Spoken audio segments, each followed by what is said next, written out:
queria que os pássaros cantassem só para ela, só para ele, nesse momento, né? Era aí do homem. E então cegou os pássaros, que eles não viam mais nada, então eles não podiam fugir, ficaram presos, ficaram lá com ele e cantaram só para ele. Então esse foi o último estágio, verdadeiramente, de ferocidade. Então ela estava contando isso tudo para ele, para explicar para ele por que não era possível que eles se reencontrassem tão cedo. O espírito tinha tanta coisa para resgatar, e que várias vezes ela ainda reencarnar cega, para poder essa conta que estava aberta na contabilidade divina ser verdadeiramente resgatada, ser, digamos assim, quitada, né? Então, ela contando isso para ele. E a verdade é que eles se separaram, não, só nessa última reencarnação é que se encontraram novamente. E então foi o seguinte, ela ainda nasceu cega, ele nasceu um jovem, muito bem alinhado e tudo, e eles se encontraram novamente, se apaixonaram novamente. E quando ele se declarou a ela disse não. Por quê? Ela sabia, ela se lembrava que alguma coisa estava aí que ela não podia aceitar. Quer dizer, a lembrança do momento em que ele, quando viu, naquela encarnação, quando ele viu que ela estava cega, que ele fugiu. E isso ela ficou impregnada com isso. E é claro, ninguém quer sofrer mais do que necessário, né? Então ela disse não. Disse não. Ele não aceitou. O que ele fez? Nesse meio tempo, esse espírito encarnado nesse rapaz, nessa última reencarnação, tinha progredido bastante, tinha entendido o bem, estava numa condição de que ele era capaz de fazer um sacrifício muito grande. Porque para nós fazermos um sacrifício em prol de uma pessoa que amamos, em prol de alguma coisa, de um ideal, o espírito tem que ter mesmo já ter feito muito progresso, senão não aguenta.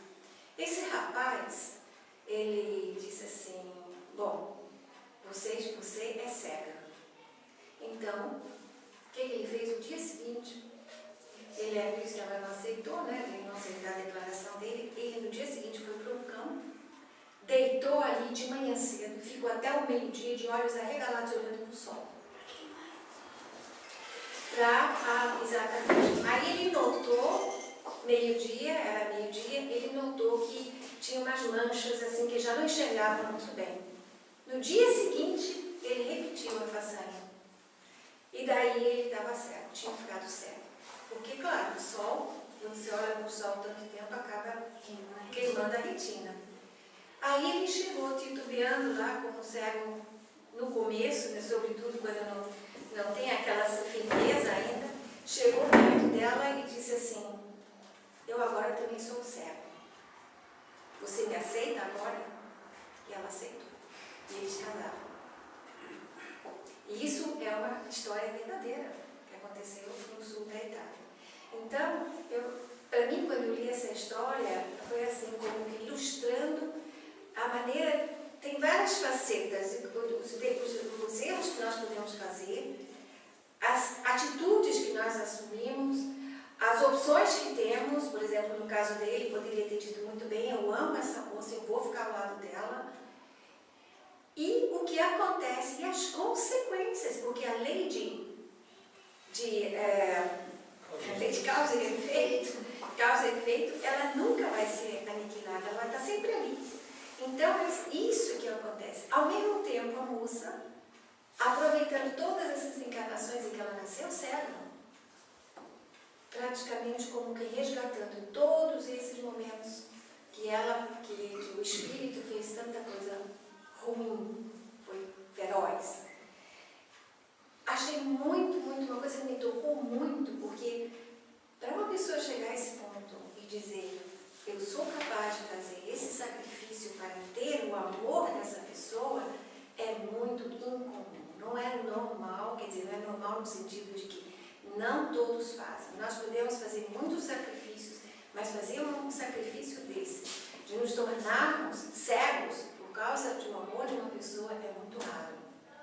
Então, Então demonstra como esse espírito evoluiu nesse período, nessas encarnações que ele passou, só podendo nesse momento resgatar também aquele débito que foi a fuga, que não teve a coragem de enfrentar aquela situação. Então, nós que estamos aqui nessa nossa vida atual, quanto que nós já fizemos, quanto que nós ainda estamos reparando os nossos erros, mas nós temos sempre o direito de fazermos erros. Isso é uma coisa que ninguém pode, que Deus não é assim, que você não pode mais errar. Não é normal, nós não somos perfeitos ainda, então vamos sempre fazer erros, sempre cometer equívocos, porque ainda não estamos aí naquele patamar em que somos espíritos evoluídos, já estamos chegando à angelitude. O nosso caminho é angelitude, isso sim, mas para chegar lá nós temos que trabalhar muito, pagar muitas das nossas dívidas e tentar, sobretudo, não fazer novos erros. Para que no final não digamos assim, perdi a vida. A minha vida eu perdi, as oportunidades que Deus me deu, eu perdi. Isso é uma coisa que pesa também. Quando nós nos conscientizamos de que eu tive muitas oportunidades e no final eu não fiz nada, assim, puxa, será? Será que eu posso remediar isso? Eu me lembro de uma vez, na minha história de jovem, eu me lembro que eu não sei mais o que eu fiz, mas que teve um momento que eu disse assim, meu Deus, que vergonha que eu sinto. Não foi nada disso, não foi nem alguma coisa assim tão grave. Algum comentário, alguma coisa, talvez eu tenha magoado alguma pessoa, foi mais ou menos nisso. Que eu disse, como que eu vou remediar essa situação? Me pesava aquele negócio, me doía, porque eu não tinha tido cuidado de não fazer, de não dizer certas coisas, ou de tratar, que é uma questão de tratar a pessoa de uma maneira que eu não deveria ter feito. E eu ficava assim, meu Deus, se Deus não me der outra oportunidade, como é que eu fico? Como é que a gente fica quando nota que fez alguma coisa que não deveria fazer e aquele medo que fica, será que eu não vou poder remediar? Será que eu vou poder compensar isso com alguma coisa? Então, isso pesa muito na nossa consciência e dói mesmo, às vezes até fisicamente. Então, qual é o modo de nós resgatarmos os nossos erros também, as nossas dívidas? É fazendo o bem. O bem, fazendo o bem, praticando a caridade, por exemplo. Isso aí é o que vai ajudar nessa contabilidade divina. Porque todo o bem que nós fazemos vai anular o mal que nós fizemos. Isso nós conhecemos.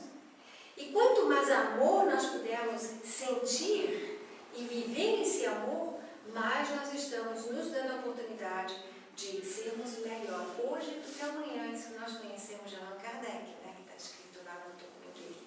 Então, o bem, da forma que nós fizermos o bem, a caridade, isso tudo vai nos ajudar a remediar o mal que nós fizemos. Quando não é um mal assim tão verdadeiramente tão, digamos, um mal, aquele que fez muito mal a outras pessoas, aí nós temos que resgatar de outra maneira. E nós sabemos que, por exemplo, eu acho que eu já contei isso para vocês, aquela experiência que eu tive naquele lar Vida em Salvador, quando eu estive lá alguns anos atrás. Eu fui ver aquelas crianças, fui visitar aquele lar onde crianças com deficiências físicas e psíquicas que estão ali, que são tratadas com muito amor, com muito carinho e recebem visita dos pais e da família, mas também de outras pessoas. E quando eu estive lá pela primeira vez, eu me emocionei muito, porque eu vi muita coisa ali. Eu senti ali muitos espíritos encarnados em corpos deficientes, ou então com alguma deficiência. Eu digo, meu Deus, que oportunidade valiosa para esse espírito. Porque quando o espírito ele vai resgatar crimes do passado, débitos muito pesados do passado, às vezes Deus, a contabilidade divina, ela vai usar o quê? Ela vai usar um recurso que esse espírito vai encarnar num corpo deficiente para que ele não possa fazer aquilo que já fazia antes, porque ele não está em condições de raciocinar